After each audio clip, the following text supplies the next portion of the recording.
Viral di media sosial, siswa mengeluh mendapatkan menu MBG pisang hijau yang masih mentah dan tidak bisa dikonsumsi. Ya, inilah menu makan bergizi gratis yang diterima di kawasan Sukma Jaya Bungaran. Pisang yang masih hijau mentah dan satu buah jeruk. Menu ini dikeluhkan karena pisangnya tidak bisa dimakan. Menanggapi hal ini, unit pelaksana SPPG Sukma Jaya 3 mengakui adanya kelalaian dalam proses kontrol kualitas sehingga buah yang disalurkan belum siap disantap saat diterima siswa. Kepala SPPG Sukma Jaya 3 dengan hal ini memohon maaf sedalam-dalamnya karena terkait dengan temuan hari ini ada menu pisang yang masih hijau, menu pisang yang masih keras, masih tidak layak konsumsi. Itu semua karena pure dari kesalahan kami, karena kami lalai dalam hal QC. Oleh karena itu, dengan ini kami minta maaf, mohon maaf sedalam-dalamnya, sebesar-besarnya atas nama SPPG Sukma Jaya 3. Adapun terkait dengan menu pisang ini dikarenakan dari pihak supplier kami kemarin mengirimkan dalam bentuk pisang yang sudah terlalu matang, sudah benyek. Oleh sebab itu kami lakukan retur ulang dan kemudian retur ulang dalam bentuk pisang yang masih hijau dan dijanjikan dapat matang secepatnya. Sementara itu, Wakil Kepala BGN Bidang Komunikasi Investigasi Nanik Sdeang menegaskan semua laporan masyarakat diterima demi menjaga kualitas menu makanan bergizi gratis.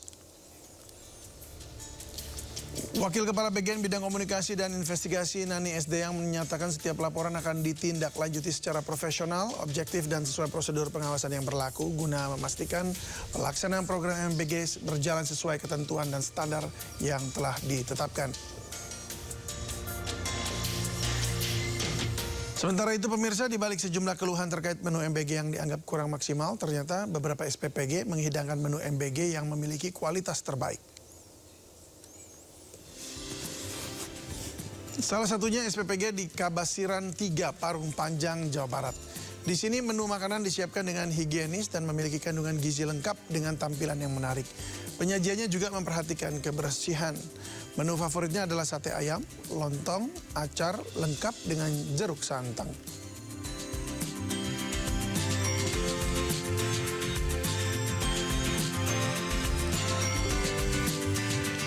Tak hanya di Parung Panjang, SPPG Gunung Tandala Tasikmalaya juga menyajikan menu yang nikmat.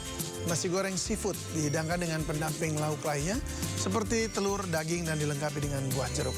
Menu lainnya juga ada ayam bakar madu, tempe bacem, dan sayur capcay. Makanan menu MBG seperti ini membuat banyak siswa sangat senang dan menunggu kedatangan pembagian makan bergizi gratis. Banyak netizen yang berharap MBG dengan kualitas seperti ini merata disuguhkan di seluruh Indonesia.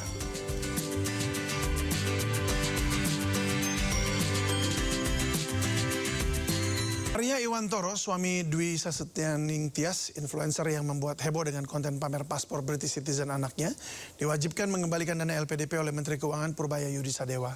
Arya Iwantoro diduga belum memenuhi kewajiban pengabdian sesuai skema LPDP. Tunggu-tunggu selama 4 bulan ke belakang nyampe juga. Ini paket bukan sembarang paket, isinya adalah sebuah dokumen yang penting banget yang merubah nasib dan masa depan anak-anakku. Kita buka ya. Arya Irwantoro, suami Dwi Sasetyaning Tias, influencer yang membuat heboh dengan konten pamer paspor British Citizen anaknya, diwajibkan mengembalikan dana LPDP oleh Menteri Keuangan Purbaya Yudi Sadewa. Arya Iwantoro diduga belum memenuhi kewajiban pengabdian sesuai skema 2N+1, yaitu kembali dan berkontribusi di Indonesia selama 2 kali masa studi ditambah 1 tahun setelah lulus. Arya menempuh studi S2 dan S3 dengan pendanaan LPDP hingga meraih PhD dari Utrecht University pada tahun 2022 lalu dan melanjutkan riset postdoktoral di University of Exeter. Menteri Keuangan Purbaya menyebutkan bahwa pihak LPDP telah berkomunikasi dengan Arya dan ia menyebut bersedia mengembalikan dana beasiswa beserta bunganya. Itu uang dari pajak dan sebagian dari utang yang kita sisihkan untuk memastikan SDM kita tumbuh. Tapi kalau dipakai untuk penghinaan negara, ya kita minta uangnya dengan bunganya kalau gitu. Nanti saya akan blacklist dia.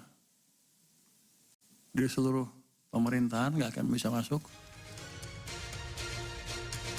Berdasarkan data LPDP dan informasi tuition fee dari situs resmi Utrecht University, LPDP membiayai Arya Iwantoro bersama keluarga yang tinggal di Inggris, mulai dari biaya kuliah sekitar 900 juta rupiah, penelitian sekitar 150 juta rupiah, asuransi 50 juta rupiah, serta tunjangan biaya hidup dan keluarga sekitar 1,9 miliar rupiah, hingga total 3 miliar rupiah.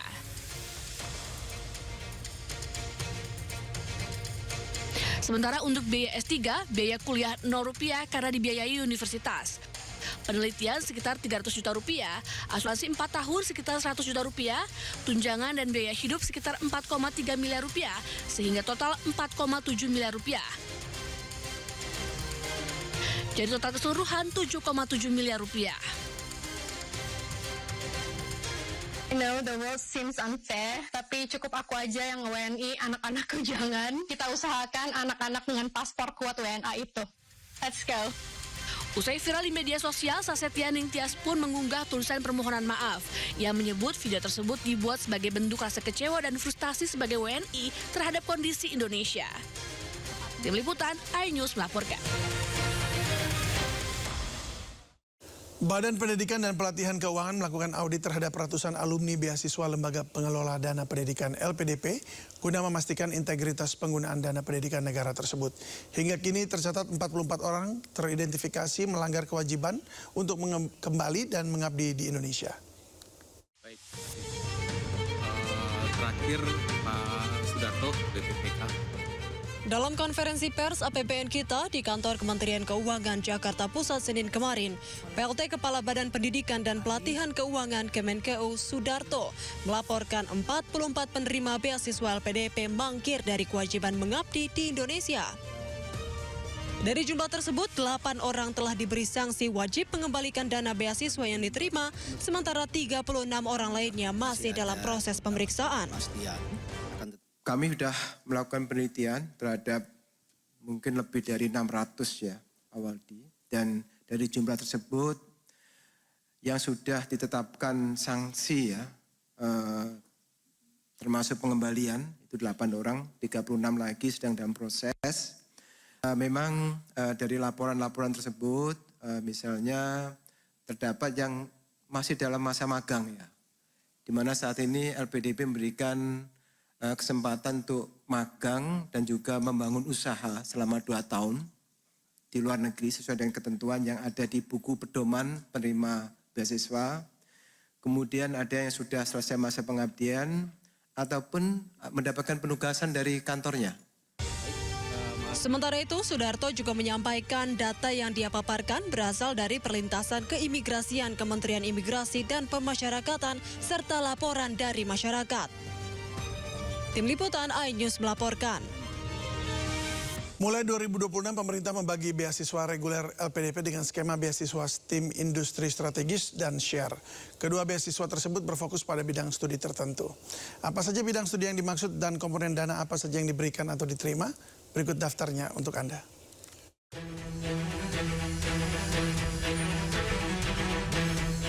Beasiswa LPDP Share merupakan beasiswa yang menitik beratkan pada bidang sosial, budaya, humaniora, keagamaan, ekonom, pendidikan, serta ilmu sosial lainnya. Sementara beasiswa STEM Industri Strategis berfokus pada bidang kesehatan, ketahanan pangan, digitalisasi, hilirisasi, energi, dan sains. Komponen dana yang diberikan ada 2. Pertama, dana pendidikan yang meliputi uang pendaftaran, uang SPP atau uang kuliah tunggal, tunjangan buku, penelitian tesis atau disertasi, seminar internasional, kemudian publikasi jurnal internasional. Sementara yang kedua, dana pendukung yang meliputi transportasi, aplikasi visa, asuransi kesehatan, kedatangan, biaya hidup bulanan, lomba internasional, tunjangan keluarga khusus dokter dan dana keadaan darurat jika diperlukan. Sementara itu, Yadi Hendriana, staf khusus Menteri Hukum Republik Indonesia menyampaikan bahwa justru saat ini banyak sekali warga negara asing yang ingin menjadi warga negara Indonesia.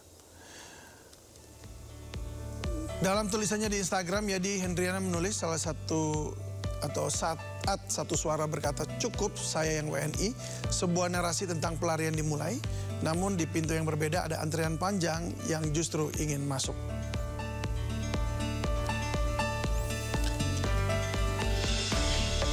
Ketika satu orang memilih pergi, data menunjukkan adanya ratusan lainnya berebut untuk tinggal, meski makin sedikit yang diterima. Grafik menunjukkan bukti banyak warga negara asing mengajukan diri menjadi WNI Indonesia adalah jawaban, bukan sekedar persinggahan. Dijelaskan alasan mereka rela antre demi status WNI, Indonesia ekonomi terbesar di Asia Tenggara. IMF menyebut Indonesia titik terang pertumbuhan ekonomi global di tengah lingkungan eksternal yang menantang. Dengan segala potensinya, Indonesia masih dipandang menjadi negara yang layak untuk tinggal.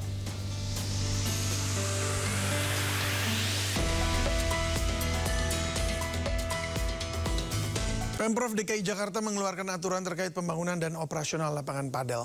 Lapangan baru tidak lagi diizinkan berdiri di zona perumahan dan wajib memenuhi ketentuan perizinan.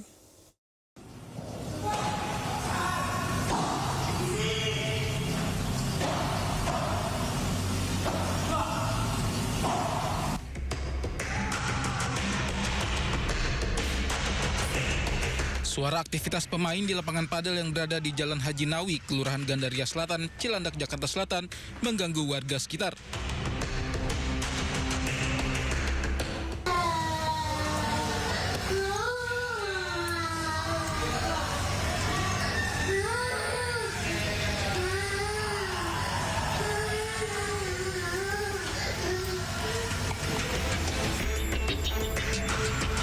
Warga mengaku terganggu lantaran suara berisik dari lapangan padel yang letaknya di tengah pemukiman terjadi sepanjang hari, dari pagi hingga larut malam. Tak hanya bising suara, bola padel juga beberapa kali mengenai rumah warga. Pemprov Jakarta pun ambil langkah terkait masalah ini. Pemprov menegaskan bahwa perizinan baru untuk pembangunan lapangan padel hanya diperbolehkan di zona komersial, bukan pemukiman. Sementara lapangan padel yang belum memiliki PBG atau persetujuan bangunan gedung akan diberi sanksi.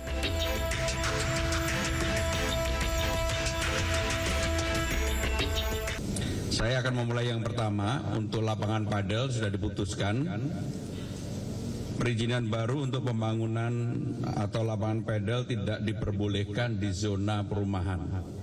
Semuanya harus di zona komersial untuk yang baru. Yang berikutnya adalah bangunan atau lapangan padel yang tidak memiliki PBG dilakukan penghentian kegiatan, pembongkaran dan pencabutan izin usaha.